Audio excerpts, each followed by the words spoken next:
Today we're going to be reviewing some potential upcoming releases for Marvel Snap. These are data mines, meaning they're subject to change. In fact, we're going to re-review all of the cards scheduled to release in April really quick here because 5 out of the 6 of those cards have had updates since we took a look at them last month in the data mine. Let's go ahead and dive right into taking a peek at what's coming in April as well as May for Marvel Snap. Our next season pass card releasing on April 2nd is Baron Zemo, a 3/4 with the on reveal, recruit the lowest cost card from your opponent's deck to your side at his location.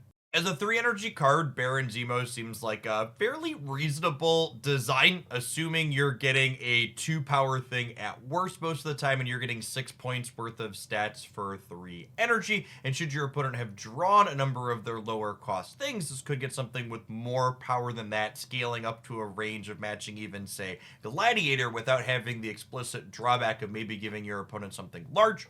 It is worth noting that this card does take up 2 spots at your location for that, but that can also be a benefit when used in tandems with things like Dazzler or Elsa, for example. It's also noteworthy that Yondu's redesign in our most recent Marvel Snap patch, now deleting the lowest cost card from the opponent's deck, means that he technically synergizes with Baron Zemo, since you can Yondu clear whatever the lowest cost thing currently is in their deck, and then use Baron Zemo to grab the next highest cost up the curve, likely giving you more stats when Baron comes into play.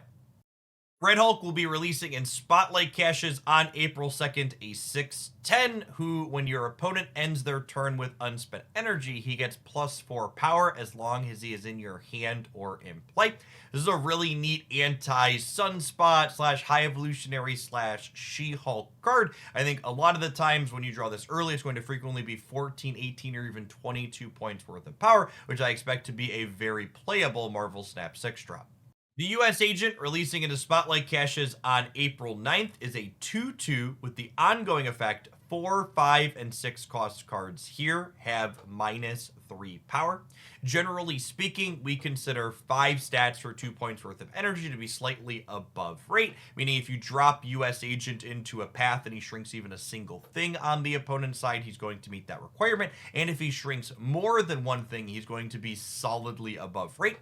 It's worth noting that his effect is symmetrical, so he's going to impact your side as well. That being said, it's easy for you to know where not to play this or to combo it with something like Luke Cage to make it so his ability is truly one-sided. While I don't think this card is likely to be a meta breaker, I do expect it to likely be another very playable 2 energy card, especially in decks that love ongoing synergy like Spectrum.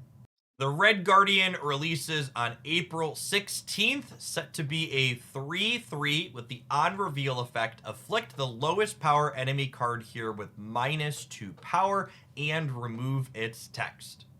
I expect the Red Guardian to be an incredibly playable new format staple utility / tech card. It answers things like Collector, Angela, Dracula, and a whole host of others that we don't have clean answers for currently in Marvel Snap, in addition to also being able to wipe the text off of various ongoing cards. It's also a pretty reasonable stat line, effectively providing you 5 points worth of power for just 3 energy. Red Guardian's going to be great, almost assuredly, if he releases in this state, I think. Set to release on April 23rd via Spotlight caches, the White Widow is a 2/2 whose on reveal adds a Widow's Kiss to your opponent's side of her location. The Widow's Kiss is a 0/0 card with the ongoing effect. This has -4 power. Disable this ability if your side of this location is full.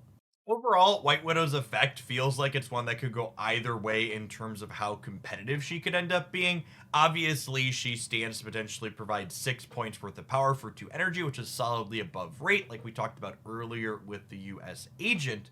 But it's also worth noting that her ability to provide 6 points worth of power is going to depend on whether or not your opponent can fill up their lane on their side, or if something like Enchantress to wipe the ongoing effect off of the Widow's Kiss. It is worth noting that it's not negligible that she takes up a spot on the opponent's side of the board, which should also be detrimental in key spots. Overall, I'll be interested to see where this card goes, but she could definitely be one that's kind of metagame dependent, depending on how many decks in the current format are consistently filling up their locations trivially.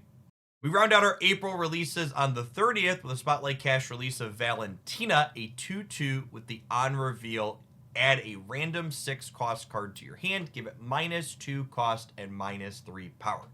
Valentina joins the ranks of other 2 energy card generators such as Mirage, Cable, Sentinel, and others, and honestly, I think she's likely to be the best of the bunch. The first reason is that there's a lot of 6 cost cards where if you shave a couple of points of power off of them, they're still incredibly good and above rate when you combine that with a cost reduction. For example, even take something like Vanilla Hulk, that's going to be a 4/9 for you under Valentina, and that's even before you think about the consideration that you could use something like Shadow King or Luke Cage to get rid of the penalty that she's applying to the card that she's creating. Also, importantly, she's a card that when you play her in the first 3 turns of the game, she helps you fill your curve out really nicely, guaranteeing that you have something to do on the 4th turn, very similar to something like Agent Coulson, who's an incredibly playable Marvel Snap card.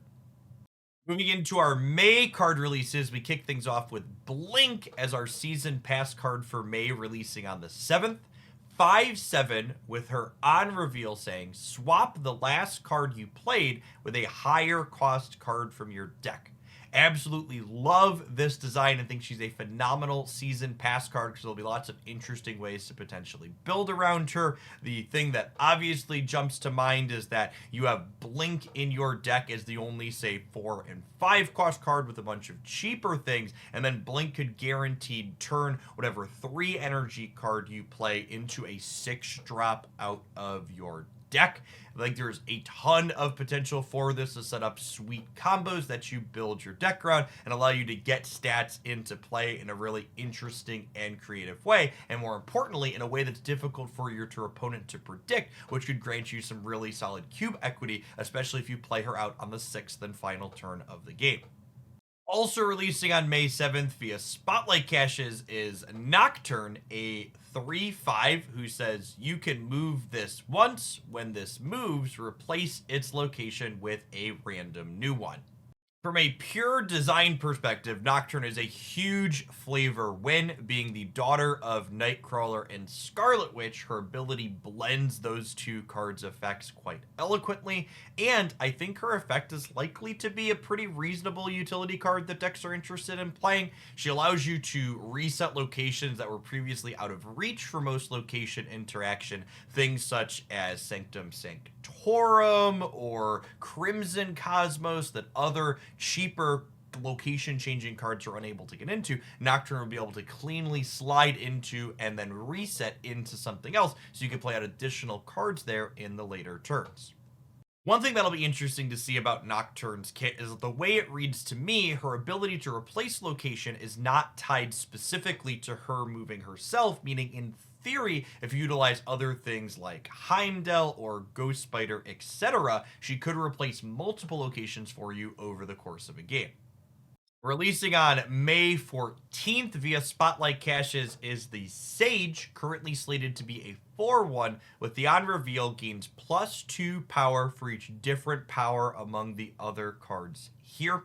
At face value, this effect reads like it's probably not quite strong enough to be competitive, so I'll be interested to see if the numbers around this card change at all. In theory, she could be counting 4 differently powered cards on your opponent's side and 3 differently powered cards on your side to let her ceiling be a 4/15. That being said, that perfect case scenario seems incredibly unlikely to ever line up for you, and I think I would expect this card to be somewhere in like the 4/5 to 4/9 range on average, which is probably not quite a high enough ceiling to play a 4-drop, especially one that if she gets bigger than that, she's going to die to Shang-Chi, and she's always susceptible to Shadow King no matter how big exactly she gets. Set to release on May 21st via Spotlight Caches, we have Namora, a 5/5 with the on reveal effect to give 5 power to each of your cards alone at another location. I think this is a really interesting take on kind of the Atlantis cards get bigger when alone theme that we see across a few different things in Marvel Snap. The most noteworthy part of this effect is the fact that her bonus just happens. It's not an ongoing effect, meaning if you play Namora out on turn 5 or before, she can provide her bonus to cards that are currently alone at locations, and then you can subsequently play additional cards into those locations after the fact, powering them up further. This card stands to offer 15 points worth of stats for 5 energy if the board gets set up right for her, which is solidly above rate for a 5-drop, so I think there's a good chance this card has potential if there's a deck that can be built to leverage her effect well. Our final card set to release in May on the 28th is Sasquatch, a 6/10 with the static ability costs 1 less for each card you played the last turn.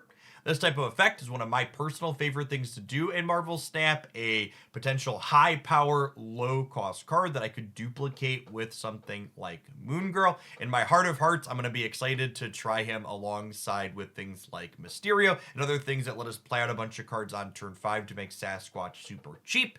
In reality, if Thanos doesn't get a big adjustment between now and the end of May, I would probably assume the best thing to do with this card is play some Infinity Stones out and then have him be like 2/10, 3/10, or even 4/10 on the last turn of the game, but hopefully there's something sweeter than that that'll be competitive to do with this icy monster. Thanks for making it all the way through the end of my April and May card review video. I'd love to know which of these releases you're most excited for in the comments down below. As always, if you enjoyed my musings on this topic, be sure to snap that like button, and hopefully we'll see you back again real soon for some more Marvel Snap stuff here on YouTube.